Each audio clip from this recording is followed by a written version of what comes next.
Pound for pound boxing, real news. Like, comment, share, subscribe, hit the bell notification if you want to be notified. What is going on? So Oscar De La Hoya is going wild. He says he's gonna expose the PBC and the bullshit that they doing. Obviously Oscar De La Hoya, he's he feels some type of way about the PBC, as fans feel some type of way about the PBC. Um, the PBC is obviously one of those places where, people feel like champions or fighters that are under the PBC are protected, and I mean, you could really just look at the fighters that fight over at the PBC and really see that, what I'm saying, when there's this guy, when their top guys like Earl Spence are only fighting once a year and aren't getting those, aren't trying to make the fight with like Terrence Crawford or something like that. You know what I'm saying? But I mean, we do see good fights, all around. You know what I mean? And obviously Oscar De La Hoya he's just frustrated that we're not going to be able to see the Terrence Crawford Earl Spence fight that the fans are wanting to see. You know, when he says he's gonna expose the PBC, I'm not too sure what he means by that, what he's gonna really pull out that, that maybe busting negotiations or things of that nature with the Munguia and Jamel Charlo fights and Jamal Charlo fights and stuff like that. But obviously he has something against the PBC, obviously, because he's worked with Heyman. Heyman used to be a matchmaker over at, used to bring in fighters over to Oscar De La Hoya and Golden Boy Promotions, and obviously branched out and made his own advising company, promotional company, whatever you want to call it. You know what I'm saying? But Oscar De La Hoya was siding with Terrence Crawford and saying, my respects to at Terrence Crawford in exposing the Al Heyman circus. De La Hoya said, I've been dealing with this shit for years. I promoted all the PBC fighters, and it's all the same bullshit with them. They are not in charge. I'll be going live soon to elaborate and expose the truth. Now, when people say the PBC fighters are not in charge, they're not in charge, right? Obviously, because they their advisor Al Heyman is really who's in charge of their careers and manages them and moves them the way that he wants to move them, right? You got guys under the PBC, which they own their own promotional company because Al Heyman's only an advisor, supposedly, right? So they go under hands down, man down, or lines only promotions and stuff like that, so that they have their own entity, and then Al Heyman is just getting the bag off of them, right? Just advising the fighters. I mean, obviously, it's like an agent. That's exactly the way that Al Heyman works. He's just an agent behind the scenes who tries to get you the deal. You know what I'm saying? And the fighter is just under a agent. You know what I'm saying? So it's like other sports like the NFL, where you have an agent and he tells you uh, where you gonna go and stuff like that, or what teams, what I'm saying, you could possibly go to, and things of that nature. You know what I'm saying? So it's the same thing. He's just acts as an agent. And when they say, yeah, PBC fighters, they're not their own fighters, is because they don't make the decision at the end of the day. Al Heyman probably does all the numbers. He runs it. You know what I'm saying? He tries to match make. He tries to see what's best deal for his fighters. He tries to put his fighters uh best interest, you know what I'm saying, which is very understandable as a advisor, agent, you know, that you want to put your fighter's best interest first, you know what I'm saying? So it's very understandable.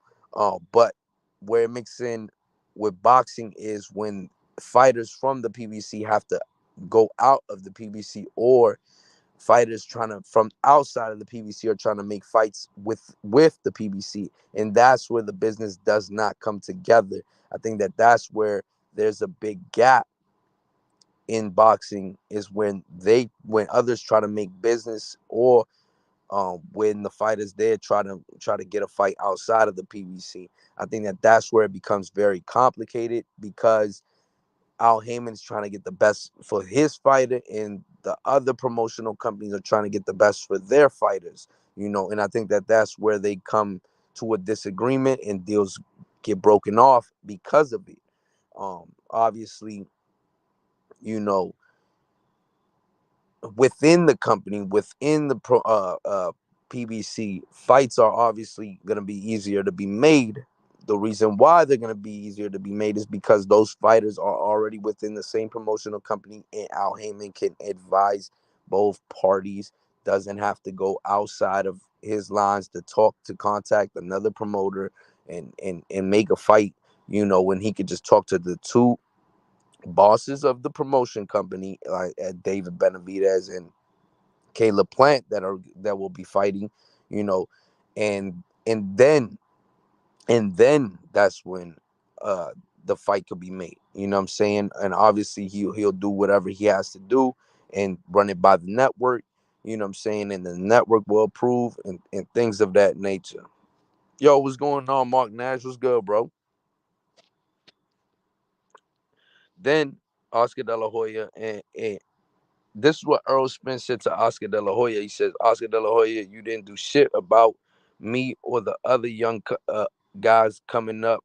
You fucked up introducing us every time. You was just the face, Spence wrote.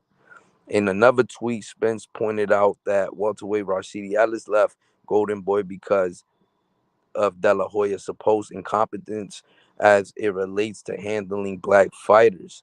Ellis announced his deal with PBC earlier this year.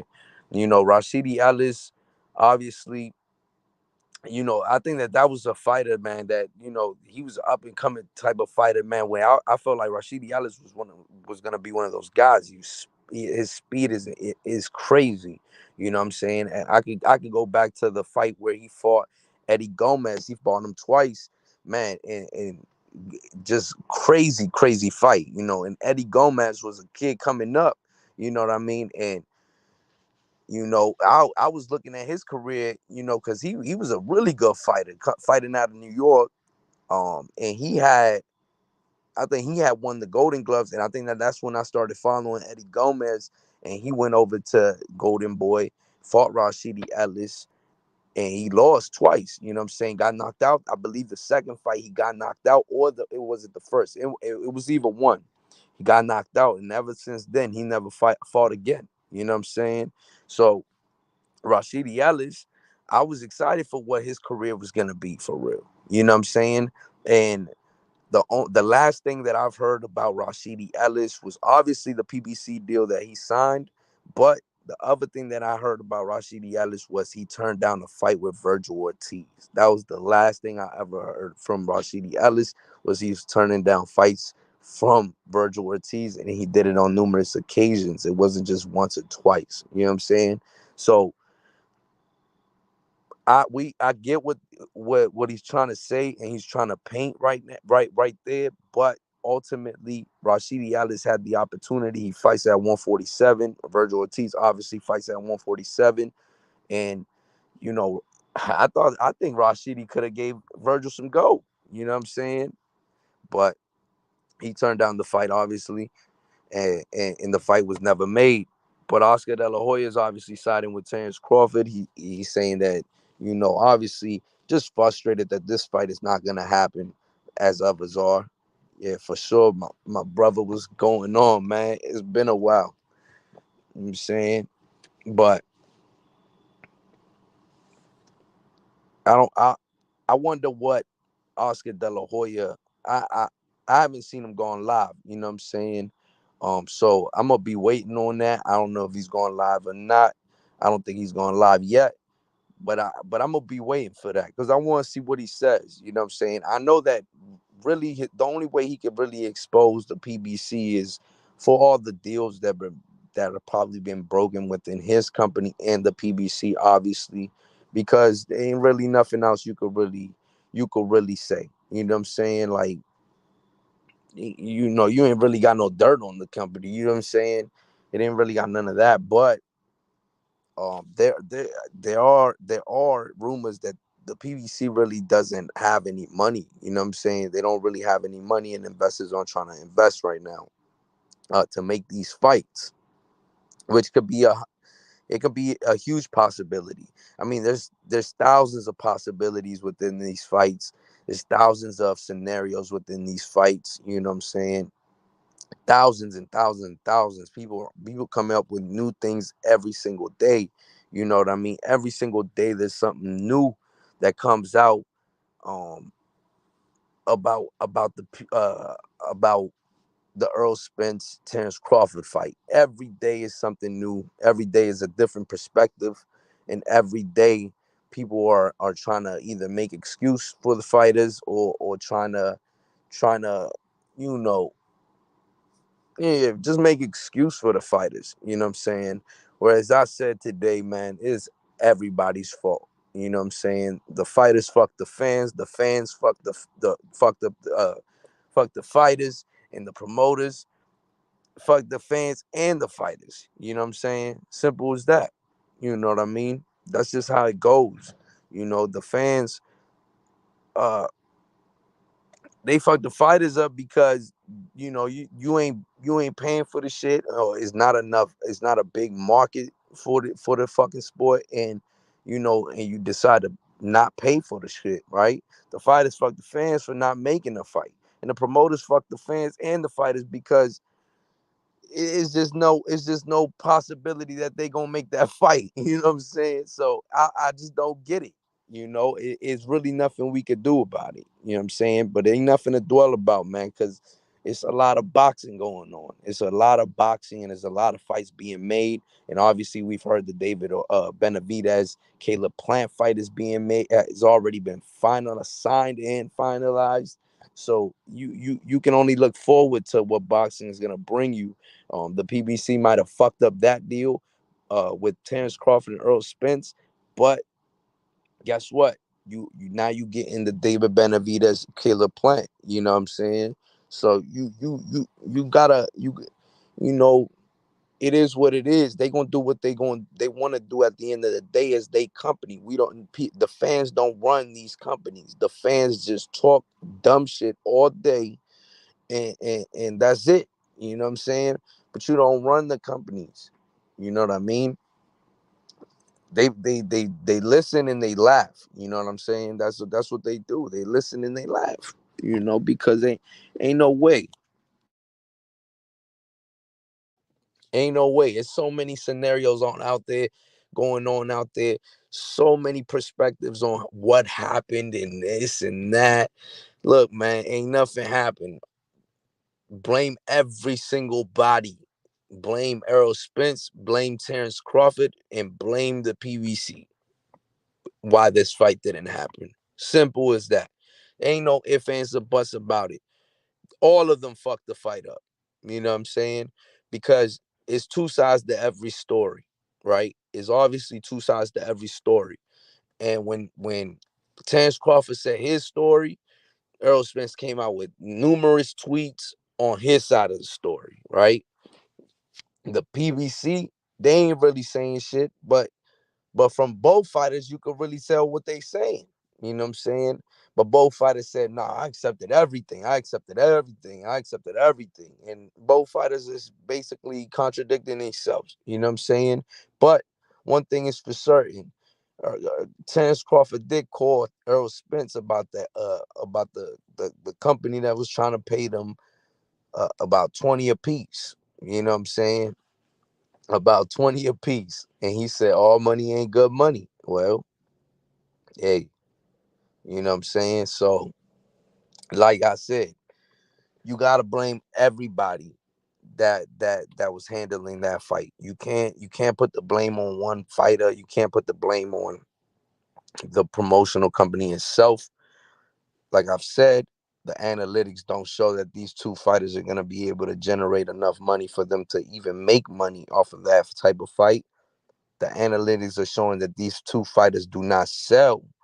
The analytics are showing that fans are not interested in this fight. So that fight to the network, that fight to the company does not make sense, right? But the fans, obviously, we just want to see the shit. You know what I'm saying? Fans of boxing just want to see the shit. All 500 of us just want to see it. You know what I'm saying? All 500 of us. You know, we just want to see it. But ain't enough of us. We don't move the needle. You know what I'm saying? We don't even make a mark. We don't make an indent in the in viewership. See what I'm saying? So if that fight was to happen, they're not marketing for you. They're not marketing for you. They're not trying to get you to watch the fight. They trying to get those oddballs, those eyeballs that don't normally watch, right? And that's very hard when both fighters don't have a personality. Both fighters aren't very known. Both fighters are just not that interesting. Okay, simple as that. So who you want to blame? You blame everybody. Everybody gets the blame. You know what I'm saying? But understand why the fighter does some shit or is doing the shit, but you blame everybody because everybody is at fault. Nobody is, you know what I'm saying, not at fault, this and that. Nah. Everybody is at fault. Simple as that. Like, comment, share, subscribe, hit the bell notification if you want to be notified. We out. Peace.